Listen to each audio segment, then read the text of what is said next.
कई बार लोगों ने पूछा कि गुरु को कैसे पहचाने। ये कठिन है, थोड़ा बहुत कठिन है, पर मैंने 2-3 चीजें आपको बताई हैं शास्त्रगत, जिसको आपके धन में रुचि ना हो। अब एन केन प्रकारेण अंडर टेबल या अपर टेबल कहीं से अगर रुचि है उसकी, तो उसकी गुरुता में संदेह है, क्योंकि कभी किसी गुरु को किसी के धन में रुचि नहीं होती। आपके वैभव में रुचि ना हो, ये इस पद पर हैं, ये इस पद पर हैं, ये इस पद पर हैं, ये इस पद पर हैं। जनक जी जब अपने गुरु के पास सत्संग के लिए जाया करते थे तो बड़े बड़े लंगोटीधारी सब ऋषि लोग भी बैठते थे, पर गुरुजी सत्संग ही तब शुरू करते थे जब जनक जी आते थे।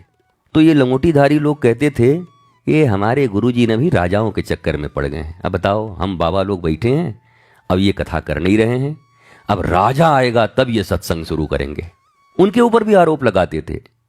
एक दिन क्या हुआ, एक लीला भई, अचानक चित्कार हुआ, नगर में आग लग गया। सत्संग चल रहा था, बोला आग लग गया, आग लग गया, आग लग गया। तो जितने भी लंगोटीधारी लोग थे भागे दौड़ के, और जनक जी बैठे रह गए। जब लौट के आए तो उन लोगों ने कहा बड़ा झूठ बोले, कहीं आग नहीं लगा। और यहां जब जनक जी बैठे थे तो गुरु और शिष्य के बीच लीला चल रही थी। को गुरु जी ने कहा कि तुम जाओ, आग लग गई है नगर में। जनक जी ने कहा क्या एक दिन अपने इस शरीर को जलने से मैं बचा पाऊंगा? एक दिन तो जलना ही है ना। हे गुरु जी, जितना समय मिला है ना, आप सत्संग मुझे सुना दो। जाओ जाओ, तुम्हारे महलों में आग लग गई। बोला राजस्थान के बड़े बड़े महलों में आग लगी पड़ी है, तुमने जाके देखा है राजस्थान में?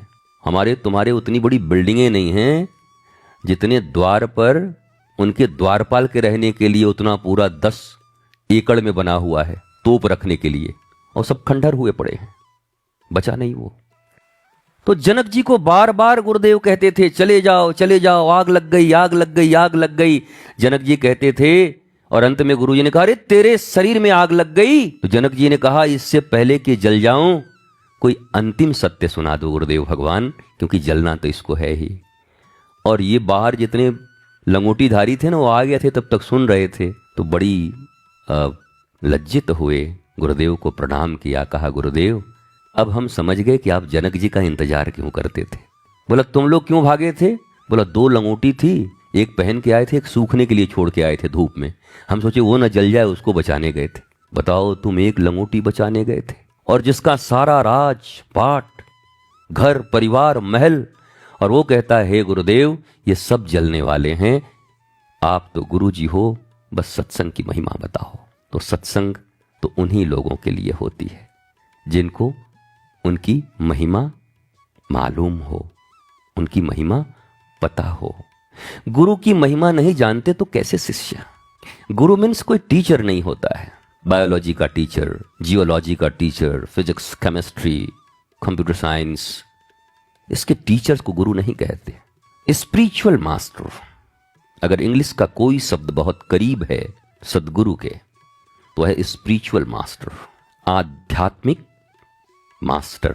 गुरु मेरे आध्यात्मिक गुरु हैं। बाकी गुरु तो करोड़ों हैं।